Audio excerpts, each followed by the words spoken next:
Hello दोस्तों, स्वागत है आप सभी का आपके अपने YouTube channel vision of success में। तो जैसा कि आज के टॉपिक में डिस्कस करेंगे पर्यावरण अध्ययन, जो सीटेट एग्जाम का प्रीवियस ईयर है। यह 18 सितंबर 2016 का पेपर है, तो जिसमें हम लोग पर्यावरण अध्ययन के कुछ क्वेश्चंस को सॉल्व करेंगे। तो चलिए स्टार्ट करते हैं। तो यहाँ पर 61 नंबर के क्वेश्चन से स्टार्ट हुआ आपका पर्यावरण अध्ययन का सेक्शन। तो चलिए स्टार्ट करते हैं।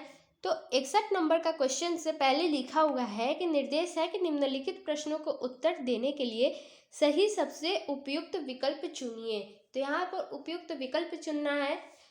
तो देखिए 61 नंबर का क्वेश्चन जो है कह रहा है कि नीचे दिए गए जीवों के समूहों में से किनकी दृष्टि श्रेष्ठ होती है तथा वे मनुष्यों की तुलना में 4 गुनी अधिक दूरी की वस्तुओं को देख सकते हैं। ऑप्शन है मधुमक्खी, मच्छर, तितली। सेकंड कह रहा है कि बाघ, तेंदुआ, साढ़। थर्ड कह रहा है कि सांप, रेशम कीट, छिपकली। और फोर्थ कह रहा है चील, गरुड़, गिद्ध। तो इनमें से उन ऑप्शंस को सेलेक्ट करना है जो मनुष्यों की तुलना में 4 गुनी अधिक दूरी की वस्तुओं को देख सकता है। तो देखिए यहाँ पर डी ऑप्शन बिल्कुल सही है, चील, गरुड़, गिद्ध। तो चलिए इसका आंसर पर डिस्कस कर लेते हैं। तो देखिए आंसर इसका जो है आंसर इसका कह रहा है कि निम्न जीव समूहों में से मनुष्य से 4 गुना अधिक दूरी तक वस्तुओं को देख पाने में सक्षम समूह चील, गरुड़, गिद्ध है। तो इसलिए आपका डी ऑप्शन बिल्कुल सही है। चलिए अब अगला देखते हैं क्वेश्चन।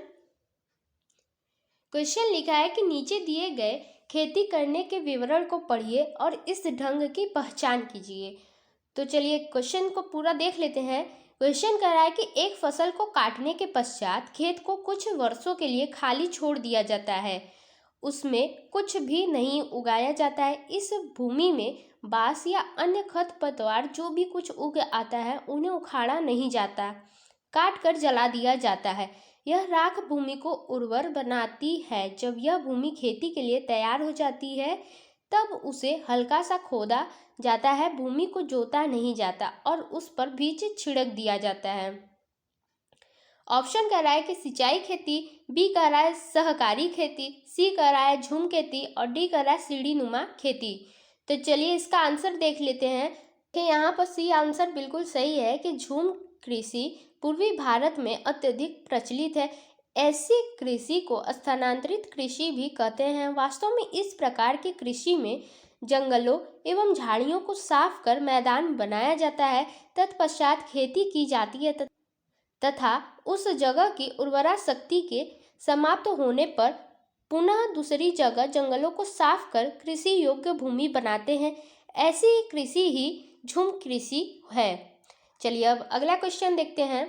तो नेक्स्ट क्वेश्चन है कि जब कोई सपेरा अपने वाद्य यंत्र बीन को बजाता है तो सांप उसकी ध्वनि पर अपने सिर को इधर उधर घुमाता है। आपके विचार से सांप वाद्य यंत्र के प्रति अनुक्रिया कैसे कर रहा है?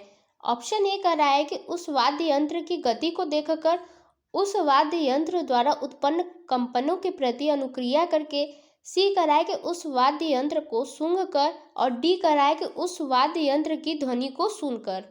तो चलिए इसका आंसर भी देख लेते हैं। तो इसमें देखिए जो बी ऑप्शन है बिल्कुल सही है कि उस वाद्य यंत्र द्वारा उत्पन्न कंपनों के प्रति अनुक्रिया करके। तो देखिए इसका आंसर जो कह रहा है कि जब कोई सपेरा बीन बजाता है तो उस बीन के द्वारा उत्पन्न कंपनों से सांप अनुक्रिया कर अपने सिर को हिलाता है, जिसे सामान्यतः लोग सांप को नृत्य करता हुआ समझते हैं। चलिए अब अगला क्वेश्चन देखते हैं। अगला क्वेश्चन है कि परिवार एक इकाई होता है जिसमें माँ, पिता और उनके 2 बच्चे होते हैं। यह कथन है सत्य है क्योंकि सभी भारतीय परिवार इसी प्रकार के होते हैं। बी कह रहा है कि सही नहीं है क्योंकि इस कथन में यह स्पष्ट करना चाहिए कि बच्चे जैविक होते हैं। सी कह रहा है कि सही नहीं है क्योंकि परिवार कई प्रकार के होते हैं तथा परिवार का केवल एक ही प्रकार में वर्गीकरण नहीं किया जा सकता। डी कह रहा है कि सत्य है क्योंकि यह किसी आदर्श परिवार का आकार है। तो यहाँ पे जो सी आंसर है बिल्कुल सही है कि परिवार क्या है? एक इकाई होता है जिसमें माँ पिता बच्चों के अलावा अन्य सदस्य भी होते हैं। भिन्न भिन्न समाजशास्त्रियों के अलग अलग परिवार की मान्यताएं होती है, अतः परिवार में केवल माँ पिता और बच्चों का सम्मिलित होना गलत है। तो इसलिए सी आंसर बिल्कुल सही है। चलिए अब अगला देखते हैं क्वेश्चन। तो देखिए क्वेश्चन नंबर 65 कह रहा है कि मानवों के पेट में आमाशय रस की प्रकृति होती है, वह भोजन के पाचन में सहायता करता है। ऑप्शन ए कह रहा है क्षारीय, बी कह रहा है उभयधर्मी, सी कह रहा है उदासीन या डी कह रहा है अम्लीय। तो इनमें से बताना है कि मानवों के पेट में आमाशय रस की प्रकृति होती है, वो पाचन में सहायता करता है। तो देखिए इसका आंसर देख लेते हैं। तो यहाँ पे जो डी ऑप्शन है बिल्कुल सही है कि मानव पेट में आमाशय रस की प्रकृति अम्लीय होती है, जो भोजन के पाचन में सहायक है। वास्तव में अम्ल एक रासायनिक यौगिक है जो जल में घुलकर हाइड्रोजन आयन देता है। इसका पीएच मान 7 से कम होता है, जैसे एसिटिक अम्ल, सल्फ्यूरिक अम्ल आदि। जिस पदार्थों या यौगिकों में अम्ल के गुण पाए जाते हैं वे अम्लीय कहलाते हैं। मानव आंत्र में हाइड्रोक्लोरिक अम्ल मतलब HCl की अधिकता से होने वाली बीमारी को अम्लता या एसिडिटी कहते हैं। चलिए अब अगला क्वेश्चन देखते हैं। क्वेश्चन नंबर 65 हो गया है। अब 66 देखेंगे कि कक्षा 3 के एक शिक्षक ने अपने बच्चों को निम्नलिखित पेड़ों पौधों की पत्तियों को विभिन्न वर्गों में वर्गीकृत करने को कहा, जैसे नींबू, आम, तुलसी, पुदीना, नीम, केला आदि। कुछ विद्यार्थियों ने पत्तियों का वर्गीकरण इस प्रकार किया। ए है दवाओं के गुणों वाली पत्तियों और दवाओं के गुण में रहित पत्तियां। बी कह रहा है कि बड़ी पत्तियों और छोटी पत्तियां। शिक्षक ने समूह ए को सही माना और समूह बी को गलत। निम्नलिखित कथनों में से कौन सा कथन अधिगम और आकलन के प्रति शिक्षक के दृष्टिकोण को प्रतिबिंबित करता है? चलिए ऑप्शन देख लेते हैं। तो ऑप्शन फर्स्ट कर रहा है कि वर्गीकरण का काम बहुत विशिष्ट और स्थिरीकृत है तथा इसका एक ही सही उत्तर होता है। बी कह रहा है कि यह क्रियाकलाप पत्तियों से सूचना ग्रहण करने पर केंद्रित है जिसका भिन्न अर्थ लगाया जा सकता है। सी कह रहा है कि बच्चे बहुत प्रकार के संदर्भों को कक्षा में ले आते हैं जिसकी सराहना होनी चाहिए।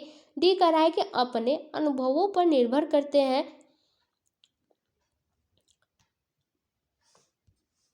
डी कह रहा है कि अपने अनुभवों पर निर्भर करते हुए बच्चे वर्गीकरण के बहुत से तरीकों का उपयोग कर सकते हैं। चलिए इसका आंसर देख लेते हैं। आंसर इसमें जो ए है वो बिल्कुल सही है कि बच्चों द्वारा पत्तियों का वर्गीकरण जिसमें नींबू, आम, तुलसी, पुदीना, नीम, केला आदि को दवाओं के गुणों वाले पत्तियां और दवाओं के गुण में से रहित पत्तियों में बांटा है। यह वर्गीकरण का काम विशिष्ट एवं स्थिरीकृत है। तो चलिए अब अगला क्वेश्चन देखते हैं। क्वेश्चन कह रहा है कि पर्यावरण अध्ययन की अपनी कक्षा में समूह क्रिया कलाप का निर्माण करते हुए आप निम्नलिखित विचारों में से किनका ध्यान रखेंगे? ऑप्शन ए कह रहा है कि बच्चों की रुचियों का ध्यान हो। बी कह रहा है कि लड़कों और लड़कियों को समान रूप से रुचिकर लगे। सी कह रहा है कि इसमें मूल्यवान सामग्री लगी हो। डी कह रहा है कि सभी धार्मिक और सांस्कृतिक पृष्ठभूमि के बच्चों को रुचिकर लगे। तो इसमें ऑप्शन ए कह रहा है कि बी और डी, बी कह रहा है कि बी और सी कह रहा है ए बी डी और डी कह रहा है कि ए सी डी। तो देखिए चलिए इसका आंसर देख लेते हैं। तो आंसर इसमें जो सी है बिल्कुल सही है, ए बी और डी।